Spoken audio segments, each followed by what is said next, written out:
Please give an energetic and warm welcome to the one and only Kapil Sharma.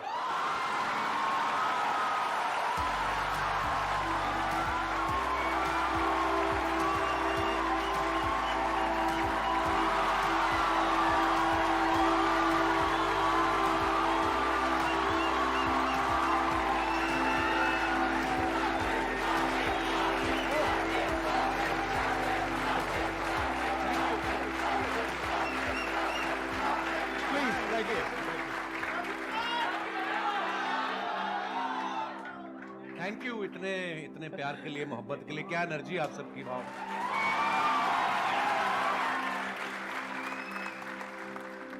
मैंने सोचा था आप मेरे शो पे आएंगे कभी।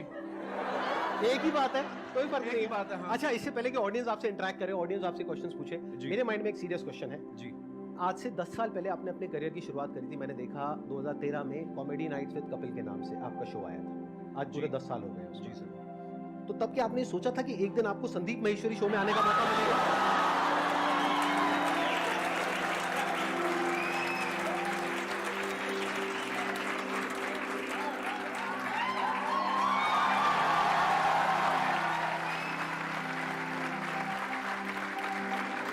मैं सर आपके वीडियोस देखता रहता हूँ। बहुत अच्छा बोलते हैं आप और बहुत बहुत अच्छा मोटिवेट करते हैं स्टूडेंट्स को, यंगस्टर्स को। मुझे बड़ा अच्छा लगता है। और मैंने 3 महीने के लिए अपना शो बनाया था, पता नहीं चला कब 10 साल हो गए। लोगों का प्यार है और आप सबकी। लोग बहुत प्यार करते हैं सर आपको।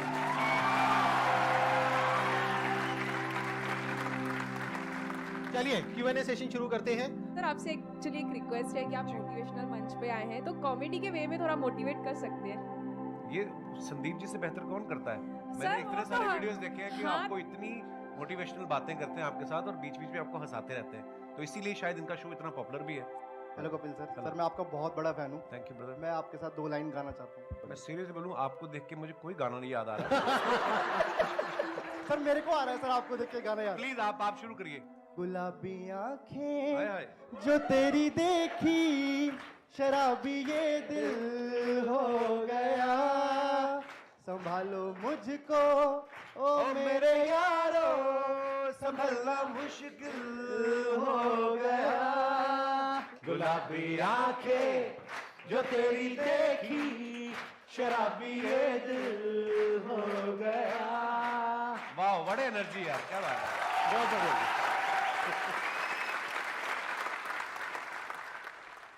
सर मैं बहुत ज्यादा बोलती हूँ, बहुत ज्यादा, हद से ज्यादा बोलती हूँ। भगवान उसका भला करे जिससे आपकी शादी होगी।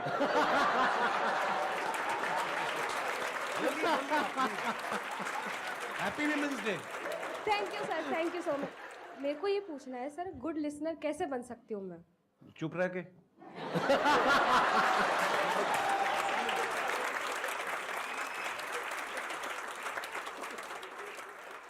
मेरा एक क्वेश्चन था कि आजकल जैसे इंस्टाग्राम पे भी बहुत सारे इन्फ्लुएंसर्स बढ़ रहे हैं, तो कुछ ही टाइम में इनका कंटेंट की कमी हो जाती है। तो आप इतने साल से रेगुलरली कर रहे हो, तो आप कैसे अपने आप को रेलेवेंट रख रहे हैं और हम सबके लिए मतलब अभी भी इतना एंटरटेन कर रहे हैं, और कैसे कर पा रहे हैं? मुझे ऐसा लगता है आज से जब 15 साल 16 साल पहले जब नेशनल टीवी पे हिंदी में काम शुरू किया था, तो मेरे खुद के दोस्त बोलते थे कॉमेडी बड़ी हो चुकी है, अब नहीं होगी। मैं कहा ऐसे तो सांस भी बड़े ले चुका है ना। तो मुझे ऐसा लगता है कि जब तक दुनिया है, जब तक हालात हैं, हर रोज़ कुछ ना कुछ आपकी ज़िंदगी में घटता है। आप न्यूज़ चैनल लगा के देख लो, हर जगह आपको कोई ना कोई नई चीज़ें मिलती हैं। तो जब तक ये सब होता रहेगा, ह्यूमर भी आता रहेगा। हाँ, मेहनत लगती है, पर हाँ, जैसे ये जो आपकी एनर्जी देखी, जो आप लोगों का प्यार देखा, तो ये हमें मोटिवेट करता है और मेहनत करने के लिए।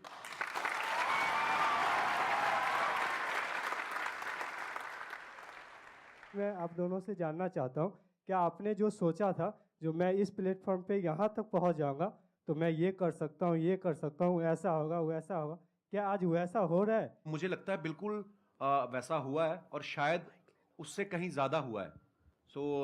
मैं बड़ा फॉर्चुनेट हूँ, मैं बड़ा ब्लेस्ड हूँ और मुझे ऐसा लगता है कि जितना सोच के आए थे उससे कहीं ज़्यादा मिला है। पर हाँ, वो मेहनत करते रहना चाहिए आपको, क्योंकि उसका कोई अल्टरनेट नहीं है। आज भी मैं अपने शो के लिए उतनी ही मेहनत करता हूँ, आज भी मैं अपनी टीम के साथ बैठता हूँ। मुझे तो ऐसा लग रहा है कि जो मैंने सोचा था शायद उससे ज़्यादा ही हो रहा है। देखो बेसिकली क्या होता है कि जब हम किसी भी काम को शुरू करते हैं ना, तब हमने ऐसा नहीं सोचा होता कि इतने टाइम बाद ऐसा होने वाला है। अब Right. अगर इन्हीं का एग्जांपल देखा जाए, जब आपने शुरू किया था तब आई एम 100% श्योर आपने ऐसा सोचा भी नहीं होगा कि एक दिन मेरा शो होगा, ये होगा, वो होगा। Never. ऐसा कुछ कभी नहीं सोचा था कभी नहीं, आपने? मुझे था कि इसमें देख तो एपिसोड में भी आ गया ना मैं, हाँ तो हाँ अपने लाइव शोज लगने शुरू हो जाएंगे हाँ और बस मजा करेंगे। फिर उसके उस सीरीज के विनर हो गए, हाँ। फिर उसके बाद दूसरे शोज ऑफर होने लग गए, और उसके बाद फिर लगा कि यार एक ऐसा शो बनाते हैं जिसमें सारे एलिमेंट्स हों ये, और वाकई इंसान कभी नहीं सोचता। और फिर उसके बाद में इनका शो हो गया और इतना शो भी अच्छा खासा चलने लगा, करने लगा। उसके बाद में मूवीज में आ गए। अब अभी इनकी एक और एक मूवी आने वाली है। प्रोड्यूसर बन गए, फ्लॉप हुए, खतरनाक बड़ी सारी चीजें होती हैं। और अभी भी आपकी एक मूवी आने वाली है नेक्स्ट। अभी भी देखो, अभी जो मूवी आ रही है सीरियस मूवी है, मतलब सीरियस इन द सेंस कि मैं ऑलरेडी जो टीवी पे कर रहा हूँ उससे बिल्कुल अलग है, तो लोग उसमें भी बड़ा हैरान, पाओ कुछ अलग आ रहा है। हालांकि जो मेरे जानने वाले हैं, जो मेरे दोस्त हैं, जो करीबी हैं, उनको कोई वो नहीं हुआ शौक, क्योंकि उनको पता था कि I am very good actor. तो बिल्कुल संदीप जी ने सही कहा, बहुत सारी चीजें होती हैं जो हम लोग हमारे बियॉन्ड में हमने एक्चुअली नहीं सोची होती। इसको आप इस तरीके से देखो कि जैसे जैसे हम लाइफ में आगे बढ़ते हैं ना, तो हमारी जो विजन है वो बड़ी होती है। बिल्कुल। जब अभी अगर आप अपनी बात करो तो आपकी विजन इतनी सी है, तो आपको लग रहा है कि मैं बस इतना ही कर सकता हूं। जब वहां पहुंच जाओगे तो विजन और बढ़ जाएगी। फिर एक ऐसा पॉइंट आ जाता है जब विजन आपकी 360 डिग्री हो जाती है, तब आपके अंदर से आने लग जाता है कि यार मैं कुछ भी कर सकता हूं।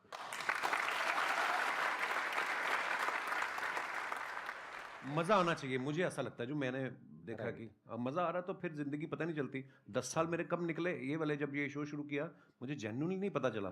मैं शादी करना भूल गया था बीच में। फिर मेरे को किसी ने याद किया, बोला कि तुम शादी कर लो, 36 के हो गए हो, 40 के बाद मतलब फिर काम खराब हो जाता है। फिर मैं शादी, आपने कोशिश तो बहुत करी थी अपने शो में जी, वो पत्ता सीधा पड़ा नहीं। और नहीं, वो मुझे लगता था कि वो अब ये आ रही है अगले हफ्ते हीरोइन, इससे बात बन जाएगी। हाँ, वो प्रमोशन करके निकल जाती थी, फिर मिलती नहीं थी।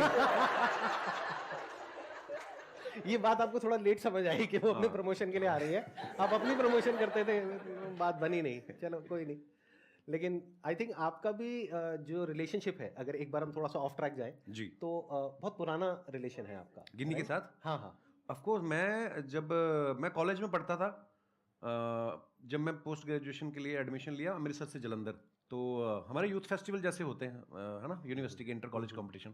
तो मैं अपने कॉलेज में पढ़ रहा था, और गर्ल्स कॉलेज का अलग से कंपटीशन होता था, बॉयज़ का अलग से होता था। उसके बाद जो विनर होते थे दो, फिर वो बॉयज़ और गर्ल्स का कंबाइंड फाइनल में होता था। उस तरफ से गिन्नी फर्स्ट आ गई, बॉयज़ वाले में मैं आ गया।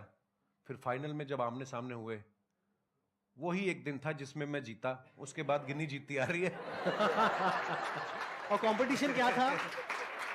सर थिएटर कैटेगरी, मतलब बहुत सारी कैटेगरी होती है, फाइन आर्ट्स होता है, म्यूजिक होता है, आप किस थिएटर में थे? होता है। आप कौन सी कैटेगरी मैं में थिएटर गए? में था। थिएटर और में थिएटर में होता है one act play, skit, histrionics, mime, fancy dress. अच्छा, तो शुरू से ही आपको शौक रहा है थिएटर का, जी, जी, म्यूजिक जी, का, जी, इन सब जी, चीजों का। जी। और वो जो आपकी वाइफ है वो किस कैटेगरी में थी वो उस समय? थिएटर में ही थी, और अच्छा, वो भी वो थिएटर। फोक डांस में भी थी।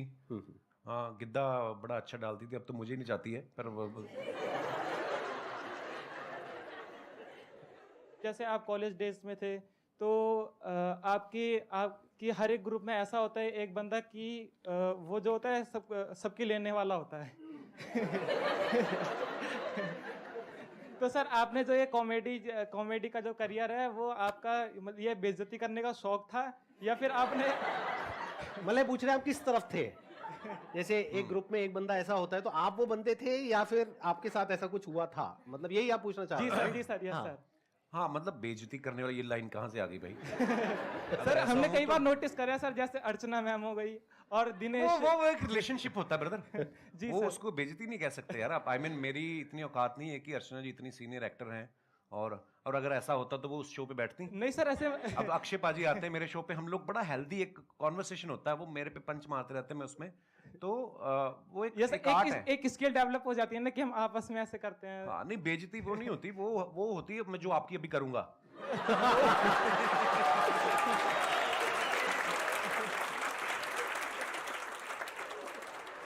मैं स्कूल में ऐसा नहीं था, बिल्कुल कॉलेज में भी ऐसा नहीं था। हाँ, पर मुझे लोगों को हंसाना अच्छा लगता था, पर मैं बड़ा इंट्रोवर्ट था।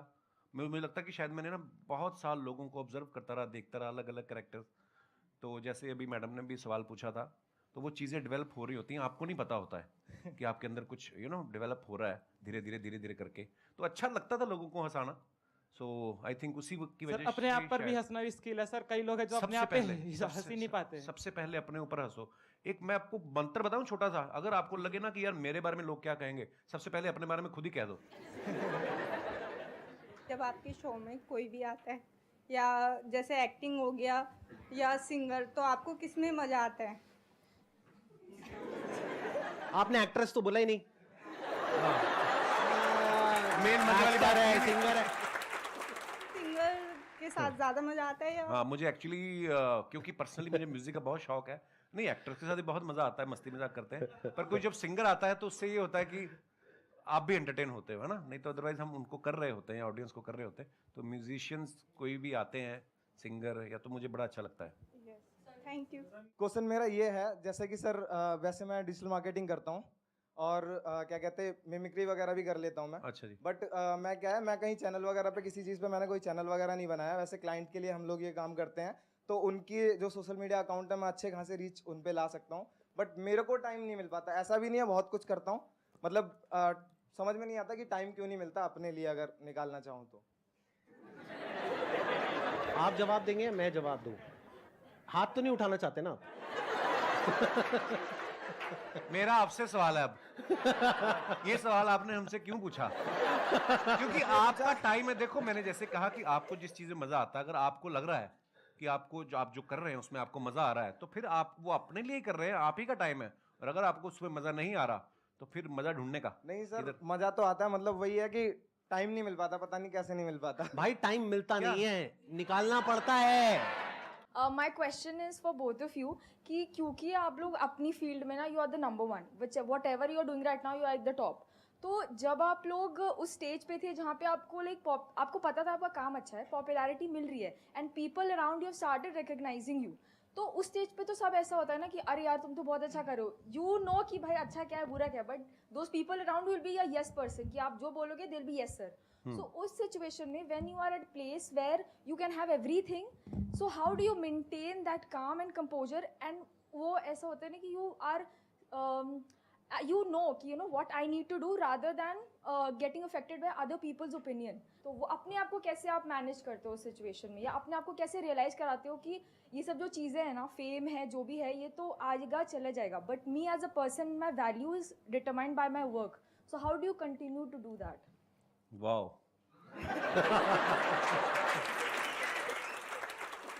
आपका सवाल भी जो है मैं समझ पाया हूँ, वो एक ही लाइन में चाहे आप पूछ सकती थी, आपने 36 लाइनें बोली हैं, पर वो भी मजा आया आपकी बात सुन के। पता क्या होता है, लोग बड़ा चढ़ाने वाले भी बहुत होते हैं, जब आप थोड़ा थोड़ा कुछ कहीं राइज करना शुरू करते हैं, बड़े लोग होते हैं, पाजी आपका तो जवाब ही नहीं है। कॉम्प्लीमेंट ले लो, लेने का मजे करो, मिल रहा है ना, कुछ कुछ ले तो नहीं रहा आपसे, उसको सीरियसली लेना। और सबसे इंपॉर्टेंट चीज, जब आप क्रिटिसाइज होते हो, जब आपको कोई यू नो, अब क्रिकेटर्स देख लो आप, आज अगर कोई सेंचुरी मारता है उसके घर के बाहर जाके ढोल बजा रहे हैं, अगले मैच पे वो 0 पे आउट हो जाए तो कीचड़ भी फेंक आते हैं। अपने लोग बड़े इमोशनल हैं, प्यार करेंगे दिल से करेंगे, गाली भी देते दिल से करेंगे।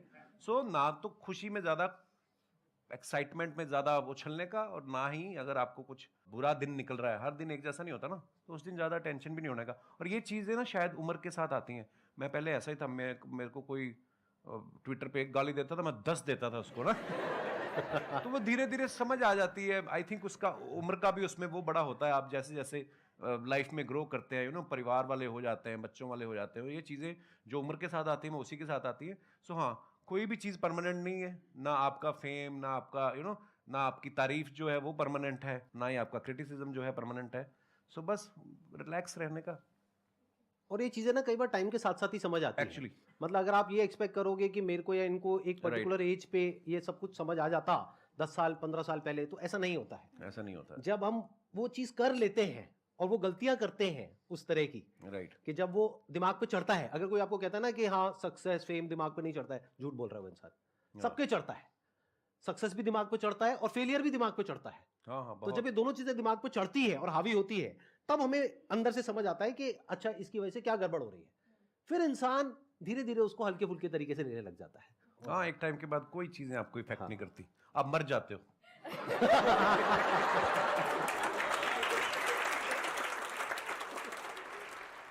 मेरा एक ही क्वेश्चन है, हम खुद का बिजनेस कर रहे हैं, कुछ भी कर रहे हैं, हम कैसे टीम बिल्ड करें उनके अंदर कैसे लॉयल्टी लेके आए, हम कैसे पता करें उनके दिल के अंदर हमारे लिए मतलब बहुत ज़्यादा लॉयल्टी है, मतलब समर्पण है हमारी कंपनी के लिए, हमारे लिए, हमारे टीम मेंबर के लिए। इट्स अ गुड क्वेश्चन, और ये हम सिर्फ टीम पे नहीं लगा सकते इस फंडे को, हम दोस्ती पे भी लगा सकते हैं, बिल्कुल, फ्रेंडशिप पे भी लगा सकते हैं, रिलेशनशिप बोल सकते हाँ हैं, जी any sir. Kind of a relationship, that जी could sir. Be a professional relationship और अ पर्सनल रिलेशनशिप। तो कोई भी रिलेशनशिप हो किसी भी तरीके की, उसको स्ट्रांग कैसे किया जाता है? देखो आप सामने वाले के मन में क्या चल रहा है ये तो आप कभी भी नहीं जान पाओगे। अगर आपको ऐसी कोई शक्ति मिल जाए तो तुम बिजनेस छोड़ के तुम तो लड़कियों के पीछे लग जाओगे कि मुझे तो पता है इसके दिमाग में क्या चल रहा है। सो देखो ये शक्तियाँ तो मुझे नहीं पता कहाँ से आती हैं, हाँ, लेकिन आपको कहीं ना कहीं अंदर से पता चल जाता है कि कौन मेरे लिए अच्छा सोच रहा है। अच्छा, ऐसा भी नहीं है कि जो आज आपके लिए अच्छा है वो आज से 5 साल बाद हो सकता है उसके मायने बदल जाएं, उसकी आपसे एक्सपेक्टेशन अलग हो जाएं। जो मेरे भी बहुत ऐसे मेरे दोस्त हैं, आज भी मेरे वही दोस्त हैं स्कूल कॉलेज के, पर कई दोस्त ऐसा भी होता है कि वो आपसे कुछ और उम्मीद करने लग जाते हैं। यू नो, समय बहुत बड़ी चीज़ है, समय के हिसाब से आपके विचार भी बदलते हैं, सब कुछ होता है। पर हाँ, अगर आपको ये जानना है कि ये मेरे लिए कितना लॉयल है तो ये सोचना छोड़ दो, आप अपना 100% उसको दे दो। जब वो देखेगा कि आप उसको कितनी मोहब्बत से इसको ट्रीट कर रहे हो तो वो सेम शायद बदले में आपको ऐसा मिलेगा। तो इसको हम पढ़ते भी आए हैं कि आपके ही कर्म आपके आगे आते हैं। मुझे ऐसा लगता है आप जब अपना 100% देते हो किसी को विदाउट एनी एक्सपेक्टेशन, आपके अंडर जो काम करते हैं जो भी, उनको अगर आप बहुत मोहब्बत देंगे तो शायद वो भी आपके लिए लॉयल ही होंगे। मेरा अपना टेक ये है कि अच्छे टाइम में कभी भी एक रिलेशनशिप की पहचान नहीं होती है। एक्चुअली अच्छे टाइम में तो सब अच्छे हैं, दोस्त भी अच्छे हैं, रिश्तेदार भी अच्छे हैं, टीम वाले भी अच्छे हैं, सब कुछ अच्छे हैं। जब बुरा टाइम आता है तब क्या आप उसके साथ में खड़े हो या नहीं खड़े हो, और पूरे दिल से, उससे रिलेशन पक्का हो जाता है।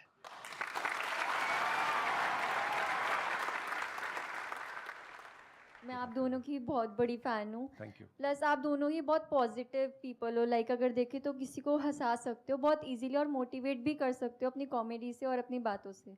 सब अग्री करेंगे कि हम कोई भी काम स्टार्ट करते हैं तो हम बहुत इम्पेशेंट हो जाते हैं उस चीज़ को लेके। तो आप इम्पेशेंट आप दोनों भी होते होंगे, तो आप कैसे डील करते हैं उस चीज़ से, दोनों? लाइफ में जो सबसे बड़ी क्वालिटी हम सबके अंदर होनी चाहिए, जो आई एम 100% श्योर इनके अंदर भी है, और वो लोग जो आगे बढ़े हैं लाइफ में सबके अंदर है। लाइफ में अंदर चाहे जैसी भी हालत है, मन है चाहे नहीं है, जो करना है वो करना है, as simple as that. The show must go on. ये क्वालिटी हमारे अंदर सबके अंदर होनी चाहिए अगर हम लाइफ में आगे बढ़ना चाहते हैं, तो जो आज की जनरेशन में बहुत कम लोगों के अंदर होती है। हम क्या सोचते हैं, काम को शुरू करते हैं, रिजल्ट नहीं आया, छोड़ो बेकार है, फिर किया नहीं आया, बेकार है। बेकार है क्या होता है, करना है तो करना है ना। आगे सर आपकी बारी। सेम। मुझे पता था ऐसे कुछ आने वाला है यहाँ से। Thank you so much sir यहाँ पर आने के लिए। Thank you. मुझे बहुत मजा आया आपसे मिल करके। Thank you, God bless you. बहुत बढ़िया।